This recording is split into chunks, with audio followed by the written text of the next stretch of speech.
I've been studying leadership now since my PhD at the University of Toronto, York, about 30 years. There's not many advantages to being older. One of the few is you've done something longer than most other people. So that's one of the few things I've found to be an advantage of being slightly older. And so what I've done is study leadership for a long time, but in the last decade, I see there's new models of leadership. Some of our old views have gone away. So, for example, Indigenous leaders. So, I started a column about 8 months ago where every second week, Wahidi Omdir, graduate student of mine who's Indigenous, we do a column on Indigenous leaders. So, what we're doing is saying for centuries, we've been lecturing white people and lecturing Indigenous people about leadership. So, let's turn the tables and learn from them about what is leadership. Another group is Generation Z. And I've got a book with my publisher entitled It's Okay, Boomer, How to Effectively Work with Millennial Generation Z. So It's Okay was kind of a boomer, was something going around a year or so ago. And what I'm arguing is that people who are 45 at the university degree, like myself, were taught a modern worldview. People under 35 at the university degree were taught a postmodern worldview, therefore must be managed differently. And so something where we have to change how we act as boomers or Generation X to effectively work with younger people. We've got to rethink leadership. The one I'm going to focus on today is introverted leaders. Our traditional view of leaders were extroverted, in the past, more apt to be men, extroverted people. And I'm going au contraire.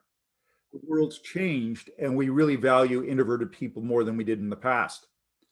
So I'm going to show you a short video by Amy Schumer and Oprah, who doesn't need a last name for you to know who it is. Let me just show that there's a talk about being introverts. And so when I was reading Girl with the lower back tattoo, yeah. I was so thrilled to realize, you know how you and I are most alike? Let me guess. You're an introvert. I'm an introvert.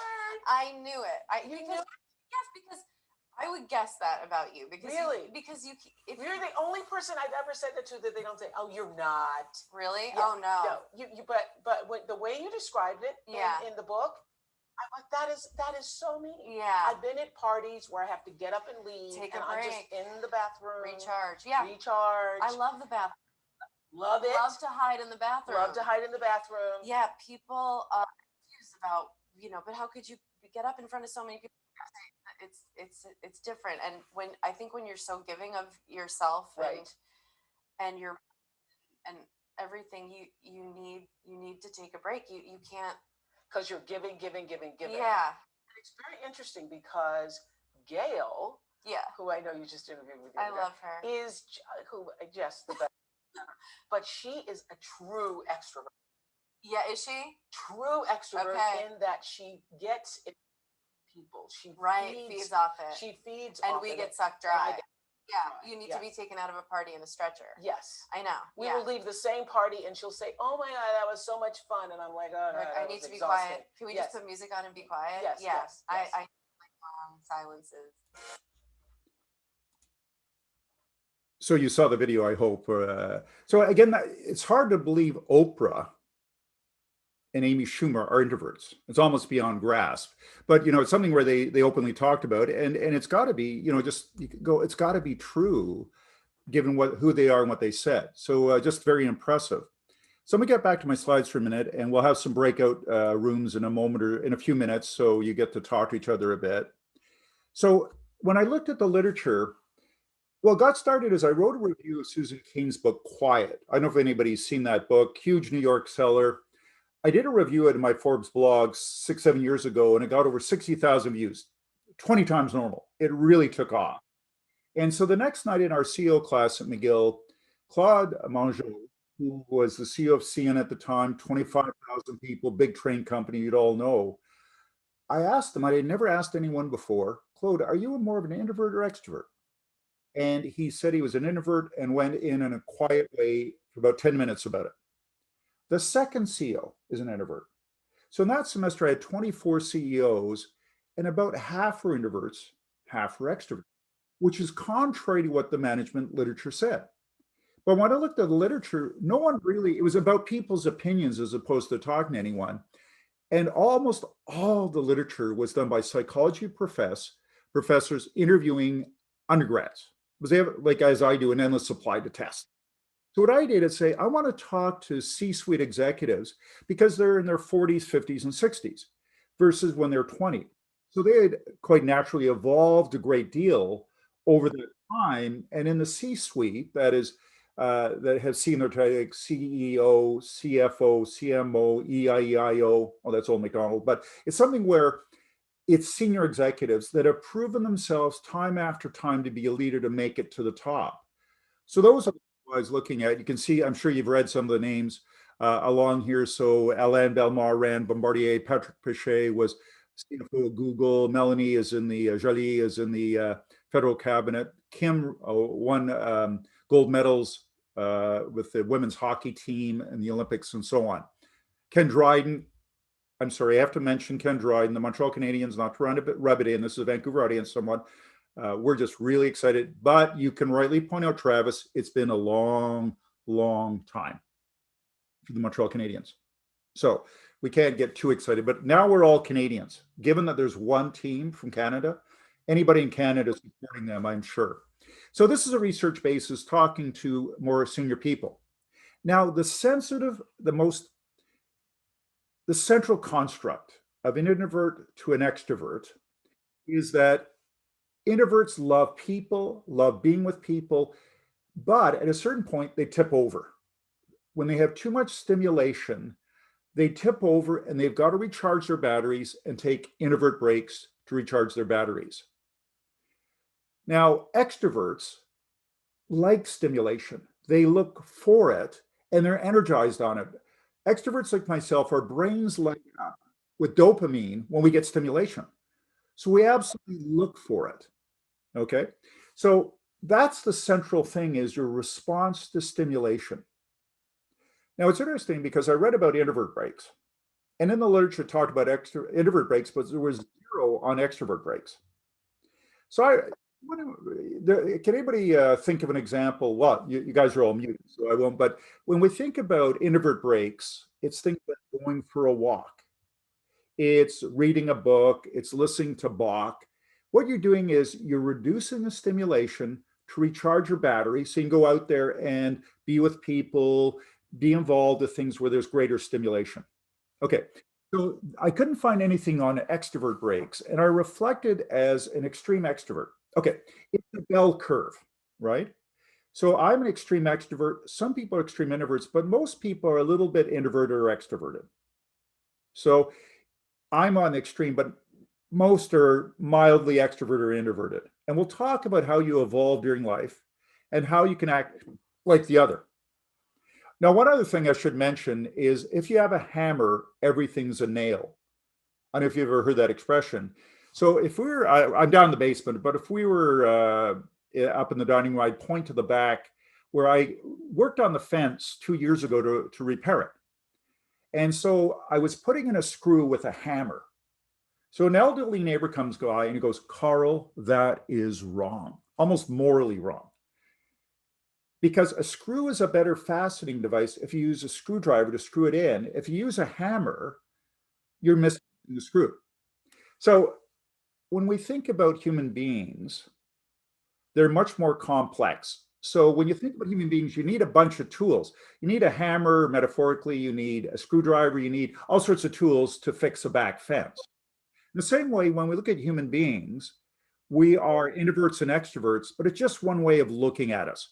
I'm overly excited about it because I'm writing a book on it. But it's something where it's useful when I think of various people. I can say Debbie or Brenda or Travis, just to name people on my screen here, are more introvert or extrovert. Therefore, I'll work with them differently. But I also realize that, Debbie clearly is a Generation Z. Brenda, Travis looks more like an Xer. But it's something where, we also think about the generation in your gender, various things like that come into what you are. Maybe you're an accountant or a lawyer and you look at the world differently. So when you think about diversity, it's gender and race are, of course, among the most important. We also think about what profession you have. Did you grow up in a well-off or poor family? Affects how you view the world. But today we're going to focus on introverts and extroverts. So I heard about introvert breaks. There's nothing but extrovert breaks. And I reflected that I take extrovert breaks. So I'm in my office at McGill or at home now, but McGill's a better example, for a couple hours writing a book, ironically on introverts. After a couple of hours, I can't take it anymore. Do you hear the pain in my voice? I can't take it anymore. So go downstairs one floor where this is a pre-COVID-19 story. You guys are old enough to remember before the pandemic? Okay. Is that I go down there on the second floor is an end supply of BComs I'm teaching in the BCom lounge. And I can go up to them and say, and start chatting. And generally undergraduates will tease me and go, extrovert break?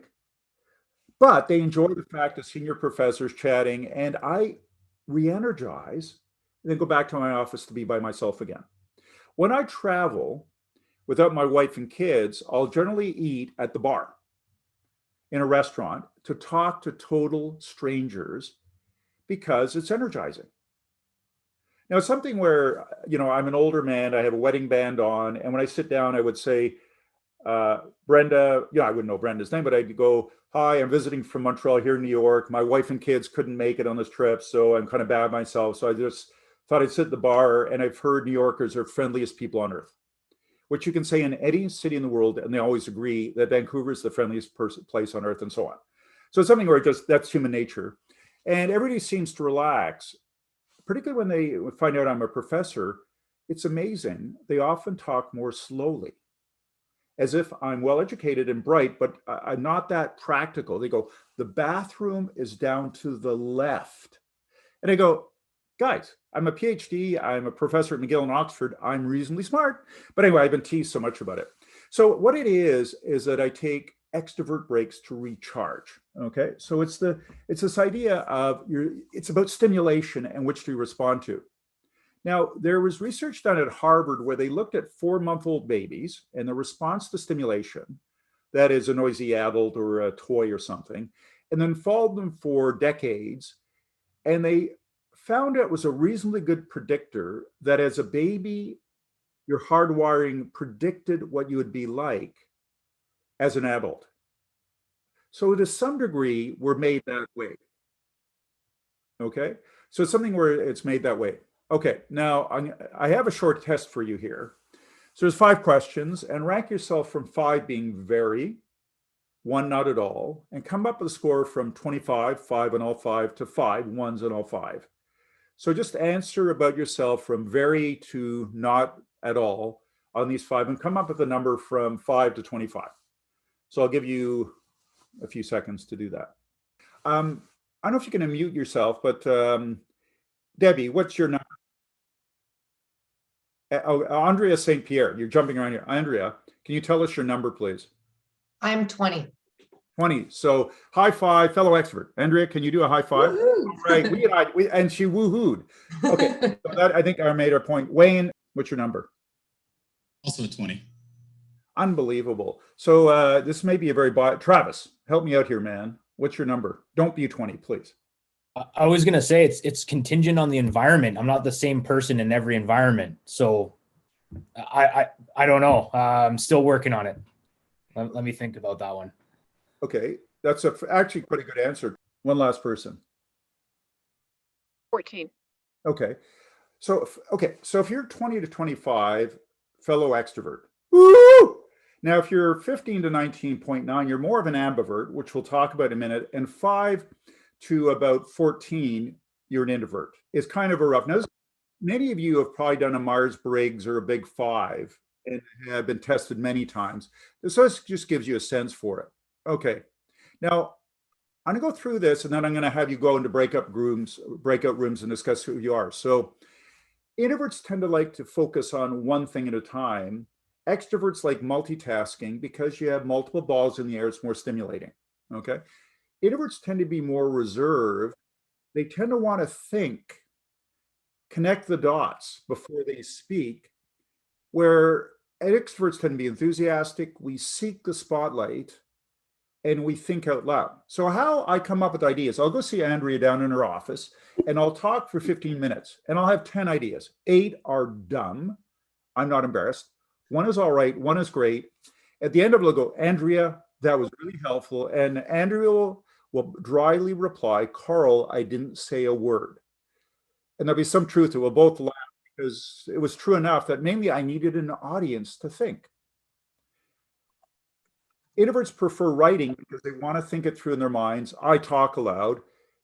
They tend to be more cautious, and extroverts have it, just do it, just go for it.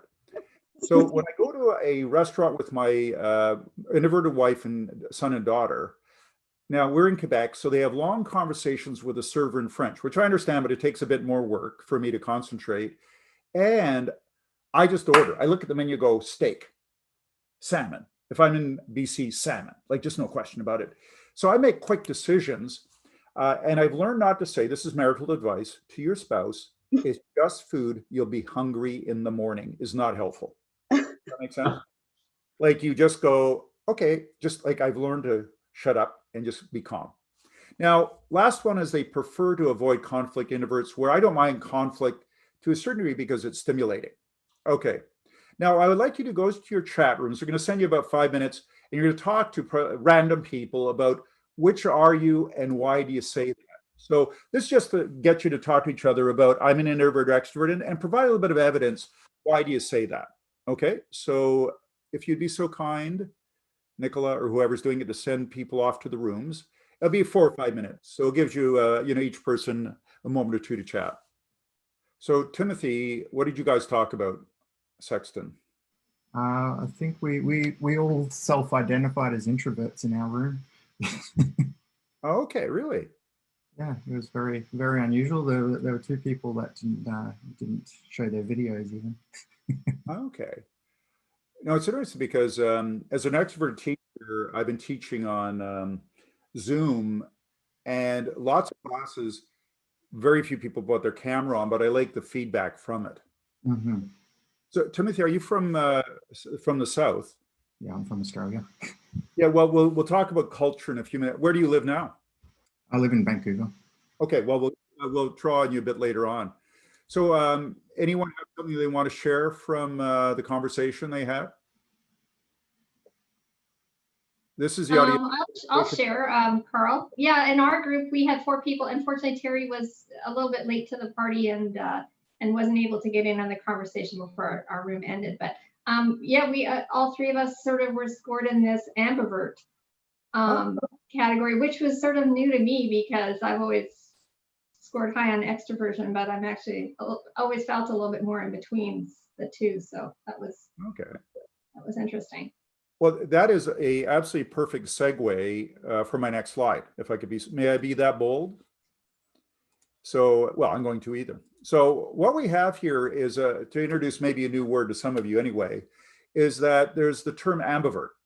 So what we have is an ambivert is someone who can act like an introvert at times and an extrovert other time. It was a term invented in the US by psychologists back in the 20s and largely disappeared from the literature until Adam Grant, who's a rock star professor at Wharton, did a study with a couple people from Harvard about salespeople.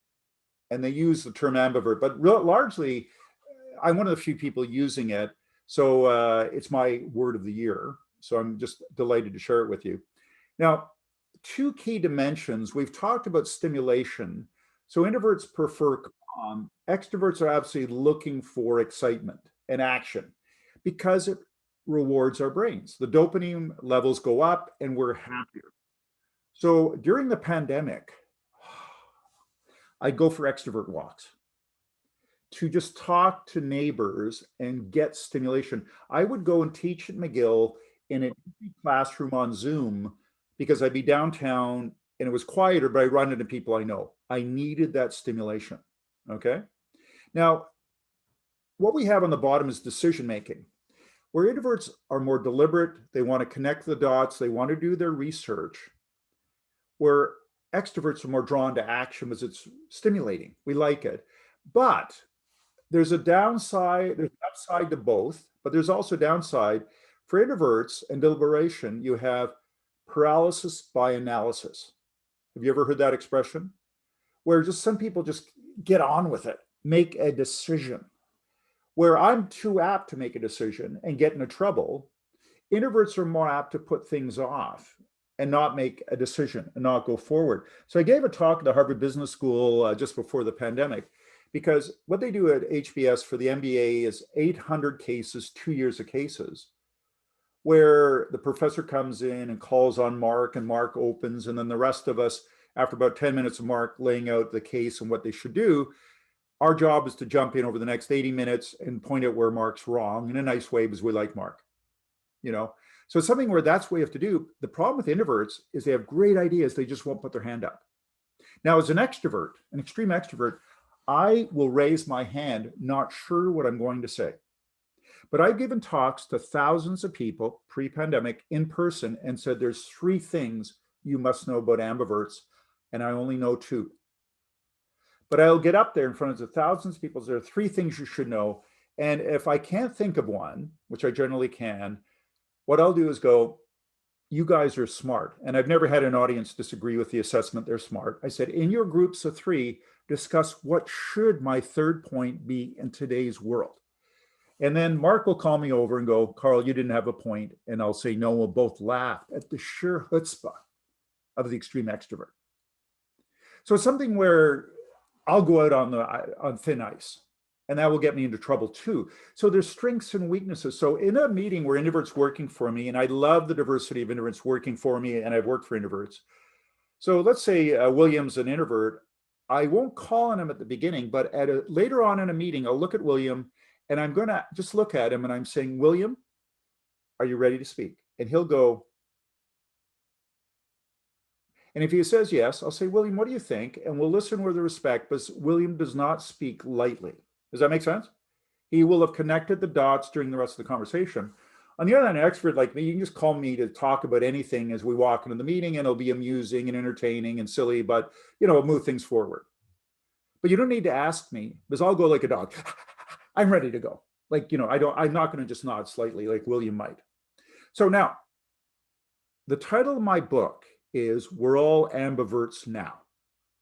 So the book, I'm actually about 60% done, I'm excited to say, but it's not done until it's 100%. But based on the interviews I've done, I've come to the conclusion that to be a senior leader, you have to act like an ambivert. Now, when I learned this word, I was very excited, as you could imagine, as an extrovert, and I interviewed about 20 executives in a row. So I would say to them, I'd say, Mark, here's what an ambivert is. Was I a new toy? And almost every single executive said, I'm an ambivert. But 20 in a row is highly unlikely statistically. But as a senior leader, you got to act like an ambivert. But what I'm arguing is that probably 40% of us on the bell curve are introverts, 40% are actual extroverts, and about 20% are genuine ambiverts. But what I'm saying is that to be a senior leader, you've got to act like the others at times. Okay, so I have a CEO class. So David Benson runs Aldo. You guys know Aldo, the shoe company. So David is 6'8", 300 pounds. He's not overweight. He's giant.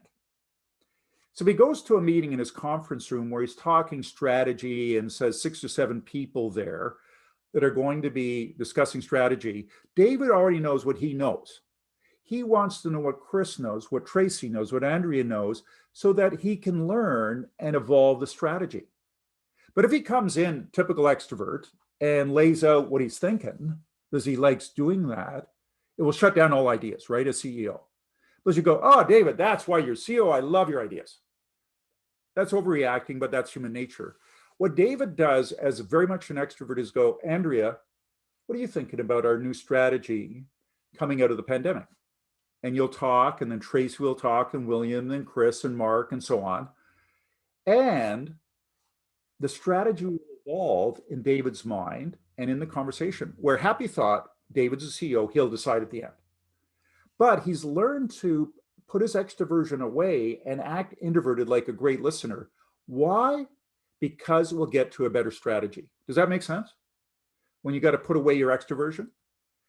An introvert like Claude Margeau. So Claude is an introvert, runs CM, 24,000 people. So he is COO, and they think you can make him CEO. But they gave him a coach. The coach gave him a clicker like a bouncer has in a bar and said, Claude, 5 times a day, you got to act like an extrovert. So at the end of the day, I'm going to email you and say, look at your clicker. Did you do it 5 times? To a certain degree, he had to make it, fake it till he makes is one way of putting it. But another way, he's learning to act extroverted when it's required. So he gets in the elevator in the morning. He would look at his feet and save CN $100,000 thinking as he rides up in the elevator. Bad behavior for a CEO. A CEO's got to get in the elevator and go, good morning, Chris. Know your name, recognize you, look you in the eye, and go something like, it's a cool, like in Montreal, it's a bit cool today. It's like 19 versus 28 yesterday, and go, a bit cool today. A nice break after the heat. No one, you're not going to argue with it. Like if it's minus 35 and he goes, it's kind of hot out there, you go, no, that's nuts. You know, no. So he's going to say something that you're not arguing with. Then he's going, Chris, great job with the board last week. Your presentation really nailed it. I appreciate your hard work. Get off the elevator, because that's good CEO behavior. Does that make sense? The principal at McGill, when she sees me, she recognizes me and says something nice, because that's good principal behavior at a university. You know, and I've been around 20 years, so she would know who I am. So you got to act like an extrovert as an introvert. But it's unnatural and exhausting. Therefore, you take introvert breaks. Or I take extrovert breaks after acting like an introvert. So my wife teaches grade 1 here in French. It's the last week. Tomorrow's the last day with kids. She's grading. She's so stressed. And it's COVID-19. Now in Quebec, they've been with the kids other than 2 weeks, because grade 1 kids cannot learn on Zoom. Like you might argue that you can't either, but grade 1, seriously. So she's been with the kids wearing masks. It's been so stressful. Part of my job is just let her complain. Does that make sense? So that's just being a good spouse, and that's part of my job. But then I go for an extrovert walk where I talk to people in the restaurants that are open here in Montreal. Okay, so I have one introvert joke. Can I share my introvert joke? Do I have the permission of introverts here? So, and my mother's Finnish. That's important. Okay, so how do you tell a Finnish introvert from a Finnish extrovert? A Finnish introvert looks at her shoes when she's talking to you. A Finnish extrovert looks at your shoes when she's talking to you. So this is overstating it, but I teach in Finland and Iceland, and they really do agree with that. Okay, so what we have here is, let me get back to my slides, if I can figure out how to do that once again. Okay, and okay, so that's what an ambivert is. What I'm just saying is, if you're a senior leader, you got to act like an ambivert at times. Now, if you go, I can't do this. Like I'm on the board of a small AI company. Some of our AI programmers just cannot do this. That's all right. We're desperate for you. We're going to pay you a lot of money. You love coding and thinking. Or so, excuse me, just finished physics at McGill. He's actually at UBC on exchange. And so he loves physics and thinking about it. And that's great. That's what we need. So it's a bell curve. Now, there's an interesting thought is that the rubber band theory, that you've got to act out a character and act like the other, but if you go too far, you snap. Okay, so this is the concern here, that you might snap. Now, I interviewed Justin Trudeau. Now, Justin graduated from McGill when I moved here 21 years ago. I did a bunch of stuff with him, but I would have been friendlier if I'd known him to be prime minister. Now, you might point out his dad was prime minister. Why did you not think of this? I wish you had mentioned this 20 years ago. Anyway, so I got to know him fairly well, and his wife, Sophie, was my personal shopper at Holt Renfrew. I never bought anything, but I remember taking my French tutor, and we had this wonderful conversation with French Sophie, and this middle-aged, if not older woman came back raving about how nice she was. Just raving, you know, and so very charming. So Justin is the most photographed prime minister in the world without a shirt on. Now, most prime ministers are older or women, so they should leave their shirt on, just, you know, from a viewpoint of that. And, you know, you go, this is the biggest extrovert in the world. But I interviewed him, and he said, I said, are you more of an extrovert or introvert? And he said, I think I'm an introvert. And I rolled my eyes, because I had known him as a young man. So, you know, I inappropriately to the prime minister rolled my eyes. And he responded with, I'm so perfectly happy to sit in the corner, read a good book, and be on my own, go for a walk in the woods. Really deeply satisfies me. These are traditional introvert breaks. Versus the fact that my job is being very much a people person. And his dad was prime minister when he was a boy. He knew what he was getting into. And I like people, and introverts love people. I like exchanging, but that's when I'm on. I'm doing the work I need to do. Given the choice, I like a small group of friends that I can kick back and relax with. So he chose to act like an extrovert because when he goes in a room anywhere in Canada, indeed most of the world, people rise. And even if Joe Biden's there, the most powerful person on earth, Justin's cooler. Let's be honest. I hope there's no Americans to offend, but he's, just younger, better looking, has a beautiful wife and small children. It's all good. And he's just a charming man. So he gets a lot of attention, but that's the nature of being prime minister. Now, I interviewed a guy named Muhammad Yunus, who wrote a book that got a Nobel Prize. So Muhammad comes to Montreal a couple times a year, and I've had him come to class and introduce him and get along with him. And I tease him as someone not his age, but close to it. And obviously, Nobel Prize winners don't get teased a lot. So he enjoys it, and he teases me back. So I said to him, Muhammad, are you an introvert or extrovert? And the 4 people with him laughed at the foolishness of the question, the world's biggest introvert. And I said, Muhammad, I've seen you work a room. I've seen you give an inspiring speech to thousands of people a number of times. But what he said was, I'm an introvert, but I'm helping millions of the poorest women and children. How could I not act like an extrovert? You go, great response. That he has a pulpit to reach people and help people that really need help.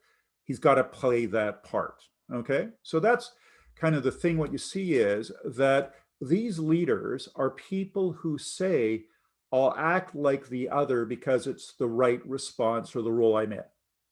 Okay. So we'll do another breakout room, but I have another idea if I can. Here we are. Sorry. So final big thought is that there's a cultural overlay. So this is based on millions of responses to tests on introversion or extroversion, and saying there's countries which are more introverted. So it's a bell curve, but when you look at Iceland or Finland, they're more introverted. If you look at the US, it's more extroverted. So I have 3 personalities, and I'm not in counseling for this. It's because I grew up in Toronto, lived in Regina, so I'm a Westerner to some degree, if BC accepts Regina as Western. No? And then I live in Montreal. I lived 6 years in the States, LA and Boston, and I lived 5 years in England. So one could argue I'm screwed up, but I have 3 personalities. So when I go to England, I get a British accent. I'm quieter and more sarcastic. When I go to New York, and my students do not believe this, I actually get louder and noisier.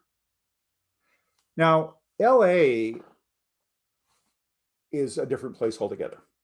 And it's more West Coast, more laid back. But New York or Boston, you turn up the volume. So I actually act more extroverted in those places. Okay, does that make sense?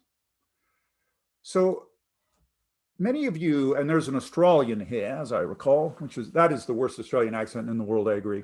So what I want you to do is think about this question, which I took this down from the screen, but they'll put it back up in a minute in the chat room. So I want you to go to your chat rooms for a few minutes to discuss, is there a cultural overlay in your experience? So some of you are different parts of the country, but you live like myself in other places. So please discuss that for 5 minutes. Have you had the experience of one culture is a bit more introverted or extroverted than another? So I'll stop sharing, and can we send you to the rooms, please? I feel like you've been bad. I'm sending you to your rooms, and I'm going to stop sharing. I just feel like a bad person. So are you? Friends, the idea of North America traditionally and most of the time coming across as more of an extroverted country. When I deal with Thailand, Taiwan, Vietnam, Korea, China, very much more the people I've ever dealt with have all been more introverted, and it's more difficult to get them talking and get them to show themselves and just simply talk about things that they care about. It's a chore to get them to be a little bit more extroverted. So we talked about that. There was an Australian I ran into at one point. I wonder if he's still around, if he might comment on Australia versus British Columbia. Sure.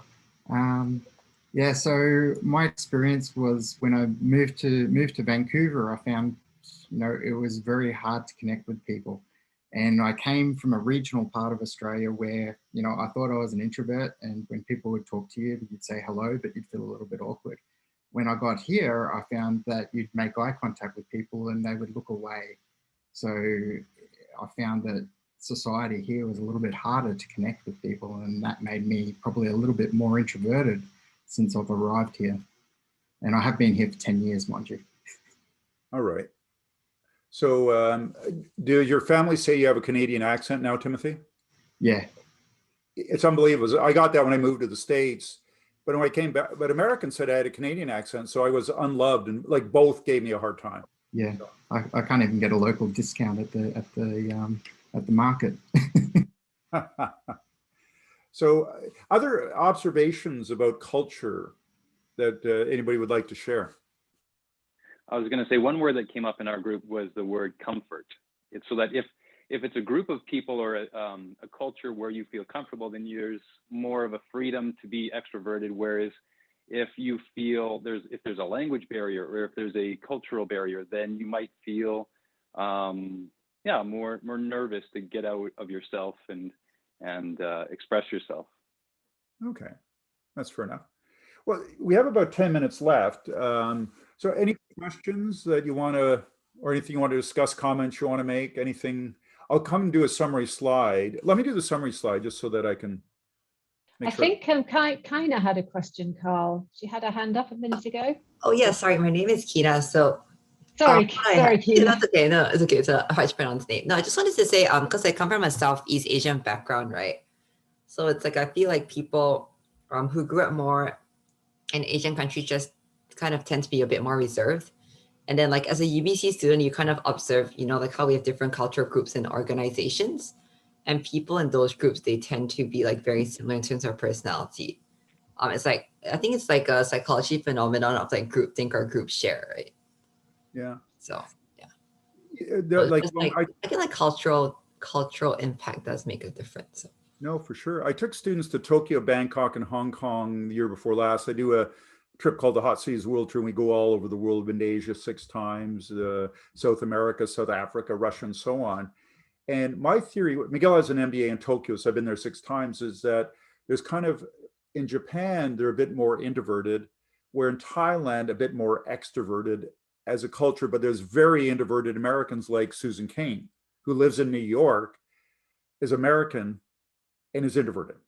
So, in fact, I talked to a guy who teaches the political school here, and he is a reporter. He writes for the Globe and Mail, but he was a reporter in Washington for the New York Times, the Wall Street Journal for decades. We went through the US presidents since Nixon, people that we could remember in our lifetime, and there was a majority of the US presidents were introverts. Obama, famously an introvert. Bush was an introvert, but now Bill Clinton was, which I think got him into trouble occasionally. So there was Ronald Reagan was a great actor. So we're not entirely sure what he was, because he could act the appropriate part. Okay. Carl, can I interrupt you just for a second? Because we've got quite a few questions coming in, and I want to make sure we get to for the top of the hour. Wayne has had his hand up very patiently. Wayne, what do you want to say? I think that in most of the conversations regarding extroverts and introverts, most of the stuff out there is how for people to become non-introverts, to learn how to become more extroverted. But there's those of us that just need to learn how to keep our mouth shut, like myself. Yeah. There's not much conversation out there how to try to trim that down into a more calm and. Well, in some ways, I'm very much the extrovert. Part of it, life teaches that. So if you have a spouse, at a certain point, you go to his or her work, and she's simply more important. If you try to dominate, you're a jerk. When you have kids, so around grade 3, you lose your name, Wayne, and you're Susan's father. And you go, I'm taller than Susan, I make more money, I have more education. Like, other than cuteness, I win. But in that context, you're simply less important. And if you don't accept that, you're just a jerk. Like, Wayne, grow up. So it's something where there's some context as you get older with families, or as a boss, as you get more senior, you got to let your ego go away a bit is what we'd say, and don't try to be the center of attention. Put the spotlight on other people because, hey, Wayne, you've earned it, but let younger people, less experienced people share the limelight because they haven't had it before. So that's called growing up to a certain degree. So as an extrovert, you learn to calm down and step back. Now, what I find, now this is, I'll give you dating advice. One of the most attractive thing you can do is be a good listener. Ladies, does this not make Wayne and I have hair, metaphorically? It's just something where if you have a man or a woman who listens well, this is really attractive to other people. Is this not true? So as an extrovert, if you want to be even cooler, Wayne, I know you're pretty cool already, being a good listener is a very attractive thing in any context. So excellent. Well, I love that. I agree with you, Wayne is definitely cool. Before I come to George's question, because he's also got his hand up, I have a question that's come in from Todd, who says, other than the comment team sports, do you have any examples of extrovert breaks for introverts, or are they necessary? Extrovert breaks for introverts. Well, you know, an introvert come along at a certain point, you want some human contact. Now, the 10 days in to the lockdown, I go on my Forbes blog and go, I can't take it anymore. This is 10 days in. This was over a year ago. So like, just, it was driving me nuts. Where I wrote with Henry Mintzberg, my famous colleague with his daughter who's an introvert, she loved the lockdown. But after a while I went, it's gone on too long. But there's a thing where even the introverts went, I want human companionship. So, you know, and the extroverts were going nuts over it. But on the other hand, as an extrovert, I learned that actually thinking and is helpful for writing a book. Like having that time, I got a lot of work done. And I did a thing with McKinsey, the consulting firm, on parental leave, dads who stay home. And I talked to 70 fathers, 70 mothers. I couldn't have done this before the pandemic, because normally it would take months to get a hold of them. Well, they all went, oh, I'll talk tomorrow. One, because, you know, there's no to-do list at the end of the meeting, and a senior father himself is thinking you're a hero because you stayed home with kids for a while as a dad. So I thought I would just talk to men, but I was working with 5 women. So clearly it's a woman's issue, men staying home as a paternity leave.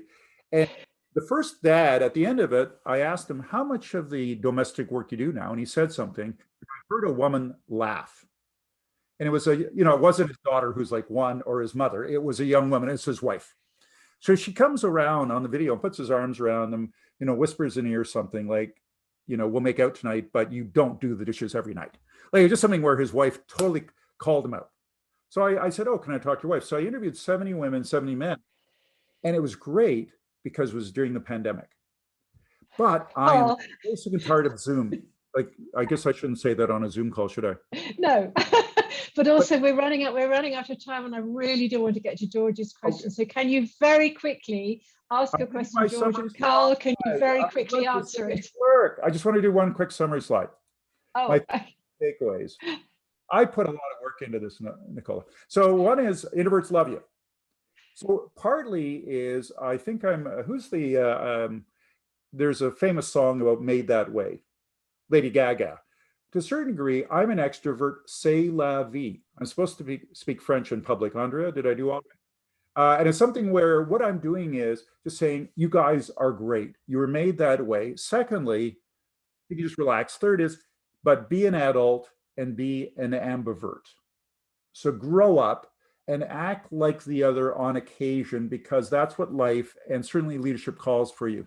There's a bunch of stuff I've written, but just my name is fortunately spelled oddly, Carl with a K, M-O-R-E, and just Google it, and an introvert and all sorts of stuff will come up. So sorry, we have time for a question or two. Well, sure. We don't really, but George, if you can do it really quickly, that would be great. Yeah, okay. Comment on introversion and booze, please. Alcoholism, not booze. Same thing. Well, there's different constructs. If introverts drink a bit within reason and appropriately, they tend to relax a bit and be more comfortable. But when I drink as an extrovert within reason, I just get noisier. So I'm not sure if I haven't seen any literature suggesting a connection to alcoholism at all. what I've seen is a little bit about introverts tend to relax and be a bit more comfortable, but they're still introverts, so they're not going to be as comfortable as I am as an extrovert, would be my sense. But I haven't seen literature on alcoholism and introverts or extroverts at all. Well, it's out there, so Okay. you should put it in your book. Okay, George, Thank you. you know some, send an email to me with the reference if you can think of it. Carl, thank you. I'm really glad I'm actually an ambivert, not an introvert, although I think being introvert is great, and I'm very proud of the fact that I self-assess as one. Now, listen, at Sorda, we're always endeavoring to deliver the very best that we can in terms of our programming, webinars, and workshops. And to do that, we really need to get your feedback. So Elsie is now going to pop into the chat a very short questionnaire. It's only 3 questions. Please fill it in before you head off, because that will give us information that we can use for future offerings for you. And before you go, I'd like to thank Carl for an amazing presentation. Thank you, Carl. And I'd like to thank Elsie, who's been working behind the scenes to make this so seamless.